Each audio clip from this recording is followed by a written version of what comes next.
Olá, boa noite. Meu nome é Igor França, sou do 8º semestre do curso de Sistemas e Mídias Digitais e nesse Petticoat Night vou falar um pouco para vocês sobre o Attribute Clash, ou conflito de atributos. Como podemos ver aqui um exemplo no título da nossa apresentação. O conflito de atributos é um artefato de exibição causado por limites no circuito gráfico de alguns microcomputadores de 8 bits coloridos, principalmente o Sinclair ZX Spectrum, onde significava que apenas duas cores poderiam ser usadas em qualquer 8x8 bloco de pixels. Certo, mas por que isso acontecia? Além da limitação gráfica na quantidade de cores que comentamos um pouco mais cedo, o microcomputador ele renderizava de forma separada os bitmaps das cores. Logo, durante uma animação de um sprite, era muito comum a falta de precisão de suas cores. E então, por que ele era importante? Essa fase foi importante, pois através desses consoles, os jogos tiveram acesso às casas de seu público.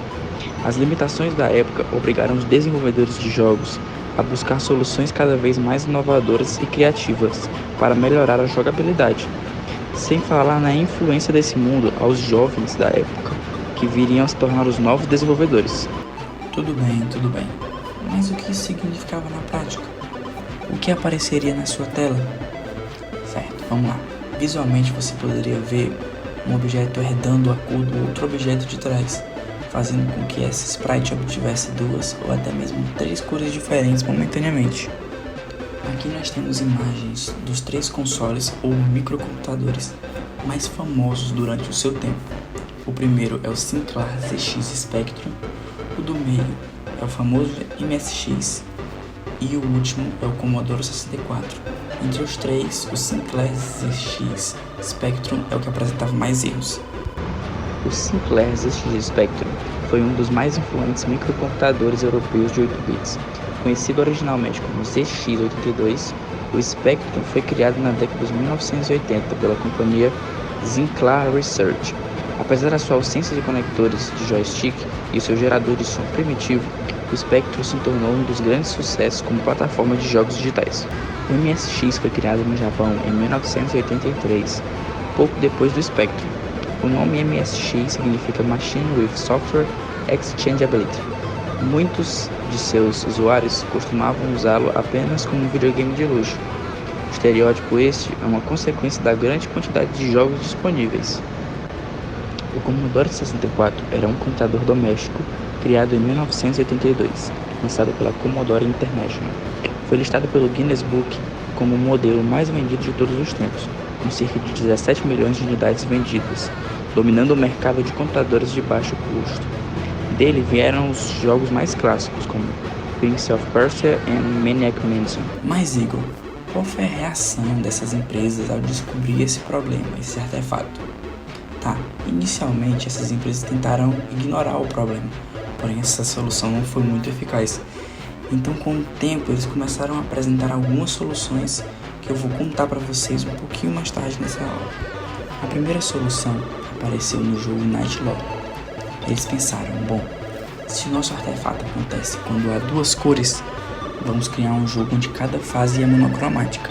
A gente diminui um pouco o tamanho da tela para aumentar o poder de processamento e assim obter um maior carregamento e deixamos as fases monocromáticas.